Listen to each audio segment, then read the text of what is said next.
Cimoooooooo! What's going on, guys? It's Cimo. Today I wanted to bring you a video discussing the prominence of field spells currently in the game and kind of how the game has shifted to the point where field spells have become this, integral part of the game that actually really affect how the game is played. And if you think back, 2014, 2015 format, you didn't really see any field spells being played. I mean, you might have seen like Laser Clip for Cleave, and maybe, occasionally you might see a little bit of like Necro Valley and some anti-meta, or maybe occasionally, some other things like the Secret Village of the Spellcasters. That caught on for a little bit with Shadalls, but for the most part, we didn't really see field spells being prominently played. They were only kind of there as a little bit of a gimmick, or really just kind of an anti-meta tool to help keep up with the metas at those times. But it's really fascinating to me how field spells in general have kind of just been a card that really, a card type, I guess I should say, that haven't really been all that useful. And this has been basically since the game's inception. But what's cool is that Konami, revisiting a lot of different things like ritual monsters, really, fusion monsters, kind of with Shadalls, things like that. They kind of revisited a lot of these other different types of cards and are like, okay, how can we make these more relevant? And subtly, field spells were one of them. I mean, fuck, you see Terraforming is now a $10 to $15 card for the super rare version out of Astro Pack, which is absolutely crazy, but just goes to show how useful field spells have now become in the game. I mean, you look, Cosmo Town. Cosmo Town is probably the biggest example because arguably, Cosmo Town is probably one of, if not the greatest field spell ever created. I mean, it lets you mulligan your hand, it lets you basically be a free +1 every single turn, and when it's destroyed, it replaces itself with another card. So what else more could you want in a field spell than something that does all of that in one? Like, it's absolutely crazy. But then you also have cards like Fire King Island that have also come into the fray that have basically enabled a whole new slew of strategies for the same deck. But it's funny because it's not even for its native archetype, which is Fire Kings. It's actually being used in a different deck. But it's crazy to think that, a field spell being used outside of its archetype. That doesn't really happen a whole lot.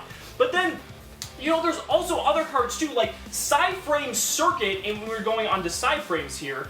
That card is so pivotal to the psy-frame strategy because having that card basically takes your deck from 0 to 100 because it allows you to do so many additional plays that it's just absolutely crazy. I mean, hell, look at Domain of the Monarchs. Basically, an entire deck is centralized around a field spell. Like, how often can we say that that's ever happened? It's because Domain is such a powerful card. Being able to lock out your entire opponent's ability to use their extra deck is fucking phenomenal. And so, at the risk of not having to use an extra deck of your own, but you get to play big giant ass beaters on top of it that basically can't be killed, that's pretty worth it, especially depending on the meta, when you have pendulums running around, Burning Abyss is still relevant. There's just so many other different types of really powerful field spells that they just keep coming one after another. And I mentioned Necro Valley earlier. Necro Valley's starting to see a lot more play in these anti-meta decks like Cleefort Demise, Yosenju Demise. Any deck that basically can play Necro Valley effectively is using it because they're realizing, holy fuck, like, Necro Valley just shits on all the meta decks, and it does. And so you see now ultimate rare copies of Necro Valley are hitting $40 to $50 a piece because it's just, again, the impact that these field spells are having on the game. And I know it's not really a deck yet, but once Blue Eyes is at full power, I mean, it is a deck, but I mean, just for example's sake, once we get Alternative Dragon, Dragon Ravine is just another example of a really, really good field spell. Hell, we saw it back in Ruler format where people were using Ravine because Ravine is so fucking good in Dragons. And hell, the card's even on the Forbidden and Limited list because it just goes to show.